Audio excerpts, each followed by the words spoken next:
Hey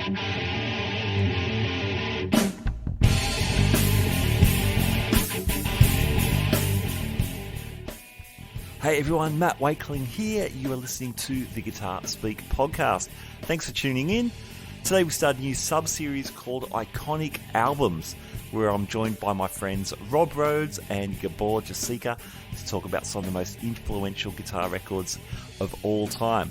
Well, at least the ones we think deserve that title. To kick us off, today's iconic album is Joe Satriani's Surfing with the Alien.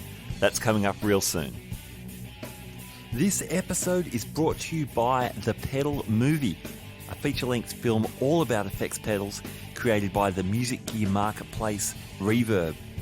I am super excited about this film. The Pedal Movie features nearly 100 interviews with people like Steve Vai, Peter Frampton, Jay Mascis, Billy Corgan, and more, including some of our Guitar Speak podcast alumni like Dweezil Zappa, Sarah Lipstate, Johnny Barmer, and Brian Wampler. Reverb's The Pedal Movie is available now on iTunes, Google Play, and Vudu. For more information, visit www.thepedalmovie.com. Today's episode is also brought to you by Fretboard Biology, the comprehensive online guitar course put together by Joe Elliott.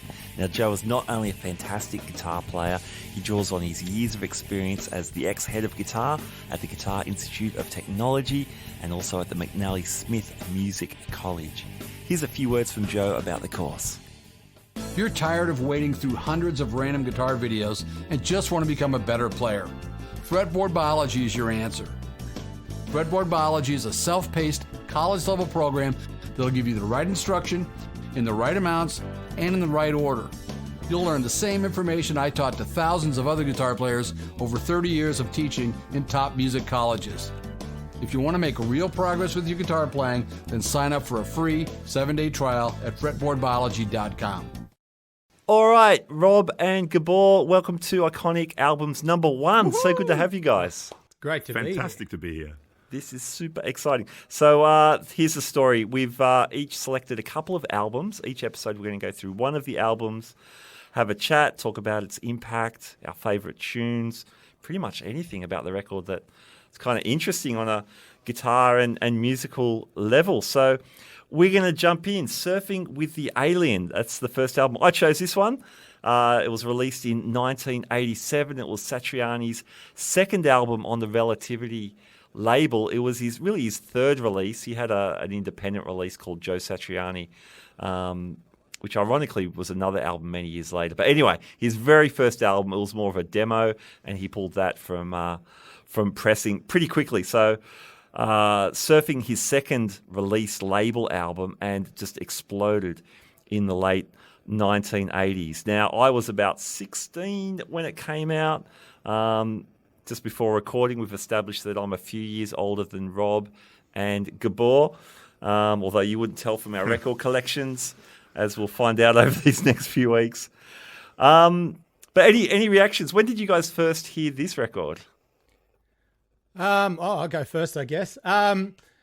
I think I came across Satriani first through Wide World of Sports videos, like surfing things on Sunday afternoons. And I kind of turned my head. I wasn't really into surfing, but I hadn't even started playing guitar then, but these songs sort of grabbed me, Satch Boogie especially. And and then MTV came along and they would play Always With Me, Always With You.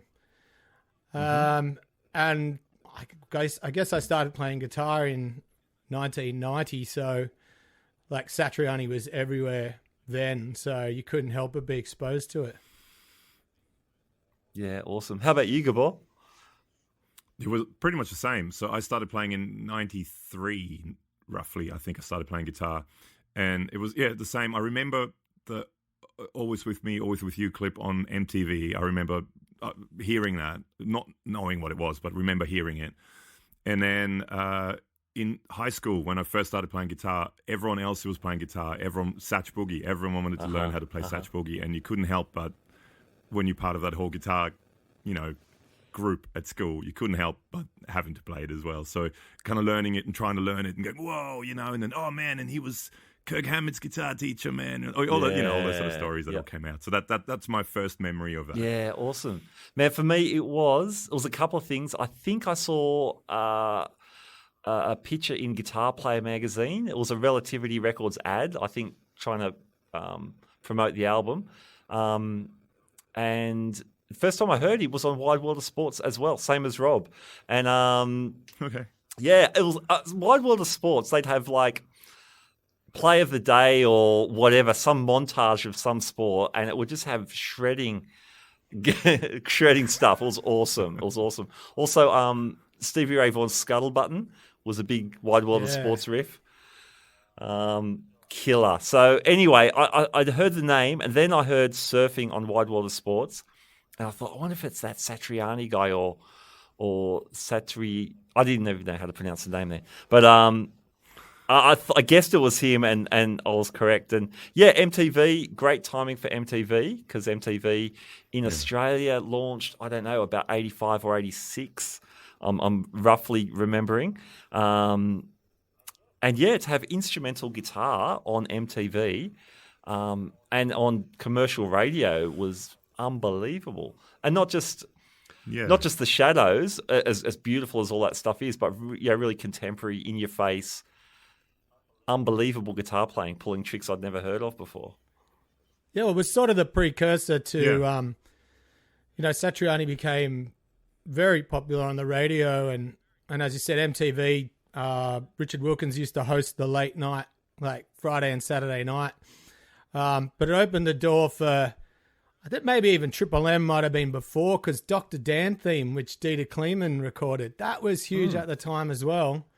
And then all of a sudden it pushed Tommy Emmanuel in this country as well to the fore. And he was all over Hey, It's Saturday playing his solo guitar. So definitely wasn't just an American thing or a guitar thing. It really became, it just sort of entered into society. It was everywhere. It was a really acceptable kind of music. Yeah. I mean, I lived in Europe at the time, so I didn't move to Australia till 93. Uh-huh. So that was MTV in Europe. I remember we had the English MTV branch channels. Sort of thing. That's what we got in Austria, and it was all over that. And same. There was a lot of instrumental music sort of started coming onto TV shows and stuff like that, which you never heard before. So yeah, it made a big impact, I think. Yeah. Were there any guitar tricks off that record that sparked your interest and you attempted some of this stuff? I think pick squeals and pinch harmonics. I think that was the thing that I got most out of that kind of stuff. From memory, I don't remember that. To tell you the truth, the early 90s are a little bit of a blur. Sure. But I think I remember trying to work out how he did those. At the time, I had a Samick, like a Super Strat style guitar with a Floyd Rose and HSS. And I remember trying to work out how to do the pick squeal and then the dive bomb with the pick squeal. And I think that came from...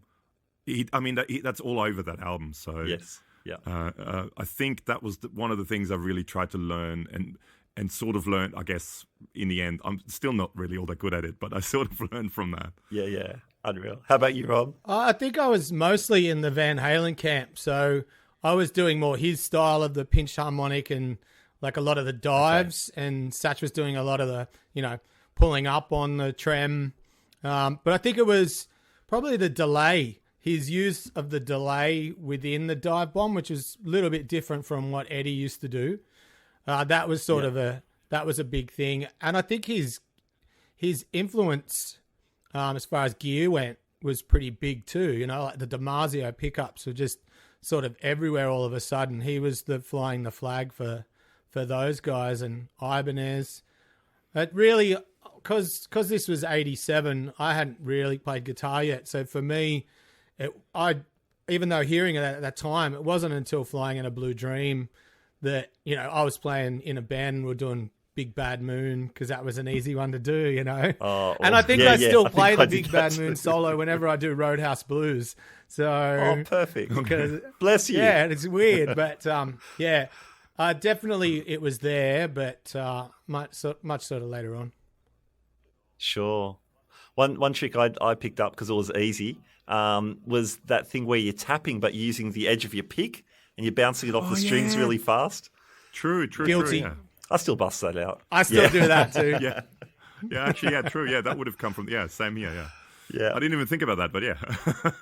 Hardcore musicians like Mike Dolce, I'm pretty sure he told me that he really got into legato because of that album, and he learned every song on it.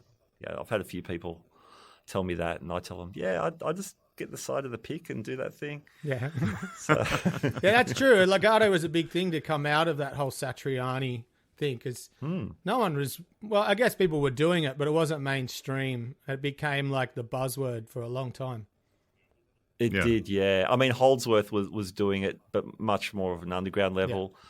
Yeah. Van Halen. He wasn't as mainstream. Van Halen kind of doing his own version of legato. Like his own version of everything is very unique. I think we'll get to a Van Halen album eventually with these conversations. But looking at the background in Rob's room, I'm sure we will. Yes. Wait, I haven't done this for a while. Oh yeah, there we go. There we go. There's a picture of Eddie for you people that don't have the special glasses. And there's the Fender EVH tribute I built as well over there. Yeah. That's nice. That's it. Nice, man. Awesome. Hey, gear, as Rob said, the gear is super iconic now. Some fun facts. Rob, you sent some stuff. I'm going to get you to share about that in a moment. But of course, Satriani's indelibly linked with Ibanez. Fun fact, though, he didn't sign the Ibanez deal until late in the process of surfing. He might have actually finished the album, and that's when he signed the Ibanez deal. Of course, once all the promo pictures come out and the live gigs, he's playing Ibanez all over everything. Those 540, the radiuses, which was super cool. They were kind of like a hot-rodded Roadster, sort of in between the Roadster and the RG, which I thought was kind of cool. But on the album, he played a couple of Kramer Paces. Not everyone knows that. And there was a Bitzer Strat that he played. And in a Guitar World interview, I read that on the Bitzer Strat, he had lots of scratch plates with different pickups because he didn't have lots of guitars because he didn't have much money. And he would drop a new scratch plate in for different takes. That was his way around being a broke musician. Rob, did you have anything else on the Kramers? No, I think you kind of he had the two Paces, but he said they were pretty terrible guitars. But yeah, I came across the same thing that you did, where he was in between takes. If he needed a Stratty guitar, he had one with 3 single coils, and he just quickly wired that in. And then he needed humbuckers, and he did that. Yeah, but yeah, I think it's a good idea, really. Yeah, and he said the first one was an 84, 82, and he put together from parts that he picked up at Guitar Center. So very much that Eddie Van Halen boogie body Charvel influence. I think by that point everyone knew that he was doing that, and just people went, well, if I can't get one off the shelf that does what I want, then I'll go and put one together that does. Yeah, cool. Yeah. Was that? Did I read? I remember reading something about that. Was there something about the cover and something to do with? Was that because he on the original cover he was gonna have a different guitar, but then he sung with Ibanez? Was that something like that? Did something like that happen? That he had to change a cover? Oh no, that's just recently. So with the anniversary release of Surfing with an Alien, it was they couldn't back then. Marvel was nothing, so. He apparently didn't know what the Silver Surfer was. Came up with the Marvel. That's what it was. Sorry, came up with the idea of surfing with the alien, and had this picture of this alien in his mind, not even knowing that it was the Silver Surfer, a Marvel Silver Surfer. But they got permission to use it. But then recently, obviously, Marvel's blown up as this huge franchise, and it was just ridiculously expensive for him to be able to get the licensing for that image. So he put the Ibanez on the cover of the latest anniversary release. Oh yeah, true. Okay, yeah, that's what it was. Yeah, I remember. Yeah, I remember he had to put the Ibanez guitar on there, but I wasn't sure why. That's right. Yeah. So if you've got one of the first covers, it's a limited edition. Like there's only been about 20 squillion copies sold, and you've got one of the originals. The last copy of that I bought was at the local music shop in Mawulumbar. They had it on CD for $5, and I didn't have it anymore because I had it on cassette. And Awesome. Because we're old kids. Yeah. We're old. but you don't think about it now. You're like, it comes out and it's on Spotify. People might know this or not, but the latest release of that anniversary, you've got a second record that has all the guitar removed, so you can jam along with the basic tracks. No way! Yeah. No way. So it's a deluxe edition of the reissue. Yeah. You can feel inadequate. Sit there and he's remixed all that. So that's pretty cool. That That's is very cool, awesome. actually, yeah. That's awesome. We're going to take a very short break and we'll be back with more Satriani talk. I hope you are enjoying today's interview. Now, this podcast is brought to you by The Pedal Movie, a feature-length film all about effects pedals created by the music gear marketplace Reverb. Now, you know we love guitar pedals here on the Guitar Speak podcast, and we're super excited on the release of this film. The Pedal Movie explores how effects pedals and their builders have shaped modern music and guitar playing over time, from the fuzz pedal experiments of the Rolling Stones and Jimi Hendrix through the shoegaze and indie rock of the 90s and up to the modern day use of effects. Reverb also speaks with builders and leaders from more than 50 pedal brands to answer the big question, how did guitar pedals get so big? Reverb's The Pedal Movie is available now on iTunes, Google Play and Vudu. For more info, check out thepedalmovie.com. Today's episode is also brought to you by Fretboard Biology, the comprehensive online guitar course put together by master guitar teacher Joe Elliott. Now, I was a beta tester for the course, and as a music educator myself, I was very impressed by the logical layout and format of the course.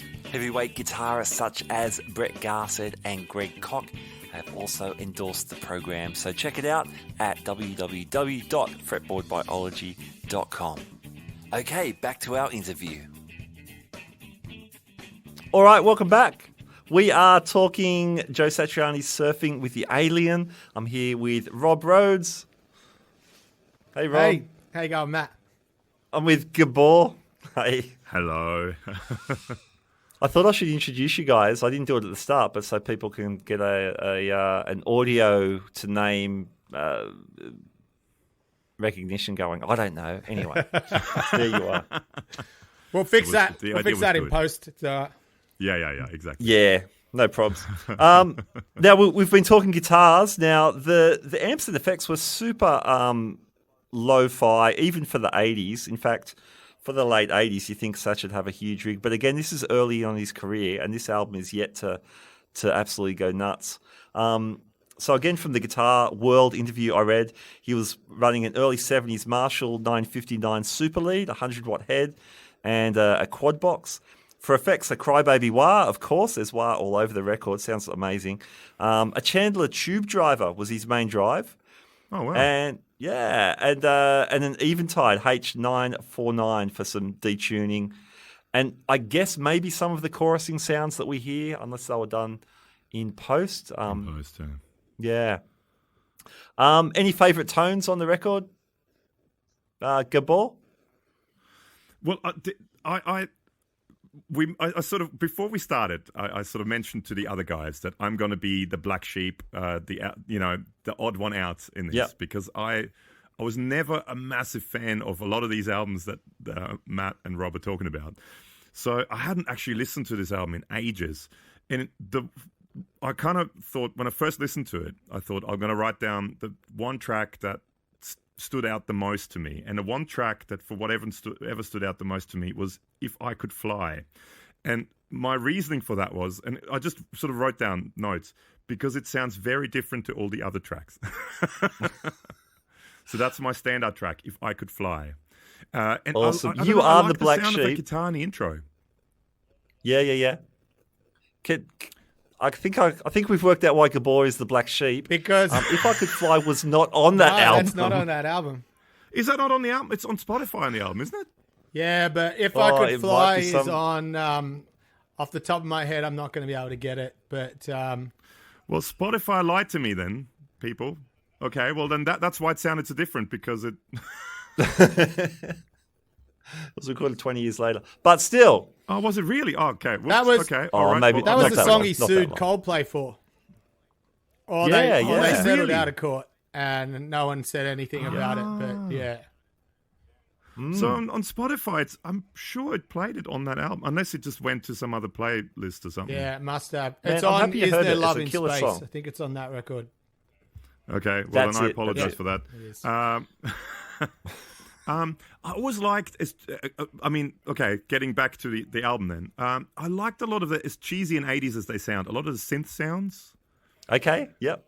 I actually like almost better than the guitar sound.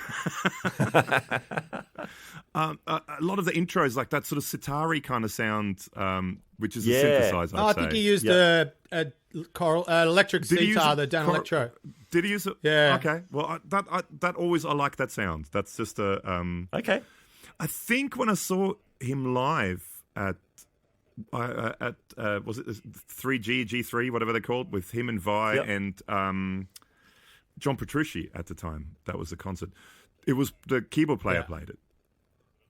So that's why I thought it was maybe keyboard on the record too. But I like that sound. I like odd sounds. See, there you go. I'm the odd one out. No, that's again. cool. That track is on the album, Gabor. If that's Lords of Karma you're talking about, it is on the record. Or Lords of Kramer. I don't know. I maybe. All right. Awesome, man. Whatever that track was, yeah. Yeah. Rob, favorite track? Oh, look, it's hard for me to go past Satch Boogie because I was such a big ZZ Top and Van Halen fan, and that sits right in that wheelhouse, like the shuffle, the boogie groove, and it just screams along at 1,000,000 miles an hour. It's just, it's beautiful, and I don't know. It's hard to go past that one. Crushing Day's another one that it's like that, but Satch Boogie's the one that I think that it got better over the years, because we talk about tones. I wasn't a real big fan of Satch's tone on this record, and I still, when you listen to the live records that have been subsequent to this, like the Time Machine and Live in San Francisco and those ones, it's hard. Like he turned me around on The Extremist. I really wanted to listen to his records on him because the guitar, he got the guitar right. In my opinion, it was just a cranked Marshall, plugged straight in, and on his self-titled record too, which is a lot more, rootsy. So it is difficult for me to. It's a difficult listen at times with the tone that he's got on this record, but I also understand that it was for the time, That's actually one of the other things I wrote down in my first impressions. Very 80s sounding. But it's like, to digress and go a little bit away, it's the same thing. As big a Nuno fan as I am, those first two records, it's the tone is difficult to listen to because they were into those, it was just thin and processed and not really my bag, but amazing. No, I don't think anyone could have played with those tones outside of Satch. Yeah, it is interesting. They are pretty bright. And touring, he used the Boss DS1 for years, which sort of makes sense, even if that wasn't on the record. Hey, with the album, interesting, his budget was $13,000, which for a late 80s record, it was very nothing. It was lunch for, for Elton John. But it's a lot for today's standards. Yes, and for an independent guitar shredder in 87, probably a lot then too.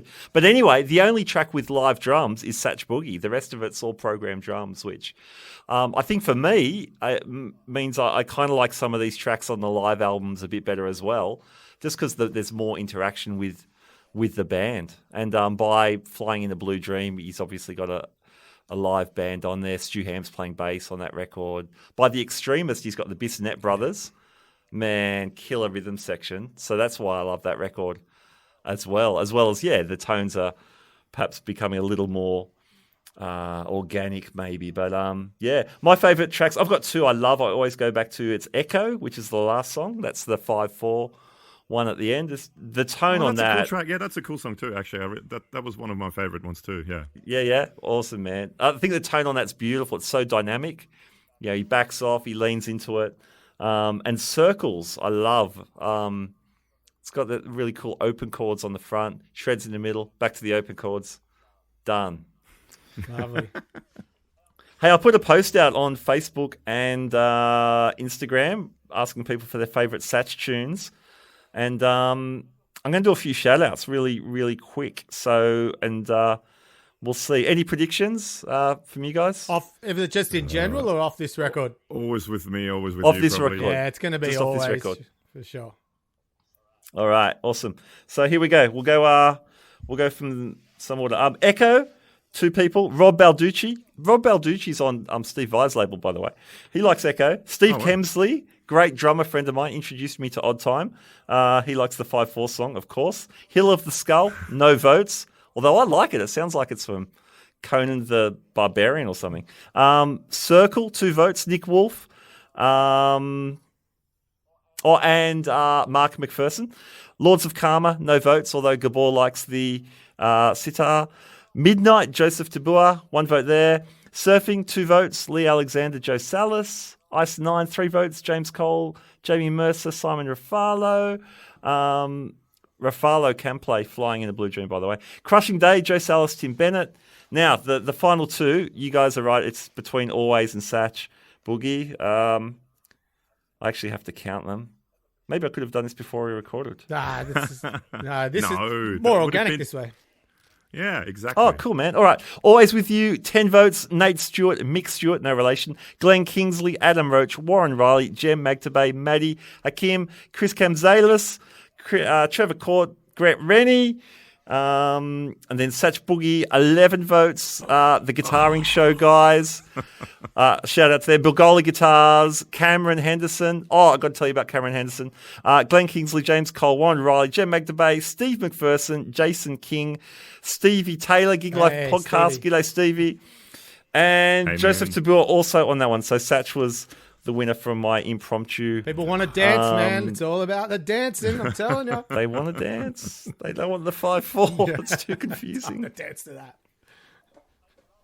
Hey, a few more shout outs. People who couldn't pick a favourite or just loved every song.